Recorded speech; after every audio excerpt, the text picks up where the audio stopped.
तर मित्रांनो, परत एकदा स्वागत आहे तुमचं माझ्या मिनी ब्लॉगमध्ये. तर मित्रांनो, आज आमच्या तिकडे 2 दिवसापूर्वी खूप मोठा वादळी पाऊस झाला, मुसळधार पाऊस झाला. तर इतका पाऊस झाला की पूर्ण शेतात पाणी घुसलं होतं. तर हे बघा मित्रांनो, 2 दिवस झाले तरी अजून इतकं ओलं आहे की पाय फसत आहे. तर हे बघा मित्रांनो, विहिरीजवळ चक्कर मारायला आलो तर बघा विहिरीजवळ किती विहीर गज भरून विहिरीच्या वरून पाणी चालू होतं. तर आता थोडं कमी झालेलं आहे. तर हे बघा मित्रांनो, कपाशीचं कितकं नुकसान झालेलं आहे. आपल्या शेताला खेटून नदी आहे, तर नदीतलं पाणी शेतात शिरलं होतं. तर हे बघा सगळी कपाशी आपली खाली झोपलेली आहे. तर मित्रांनो, सरकारने काहीतरी निर्णय घ्यायला हवा, दुष्काळ काहीतरी आपल्या शेतकऱ्यांसाठी काहीतरी करायला हवं आहे.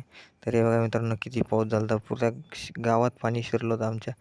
पूर्ण शेत सगळं पाण्यात होतं. हे बघा मित्रांनो, सरकारने काहीतरी निर्णय घ्यायला पाहिजे. तर मित्रांनो, हा शेतकऱ्याचा दुःख समजला पाहिजे सरकारला. तर मित्रांनो, भेटूया पुढच्या नवीन ब्लॉगमध्ये.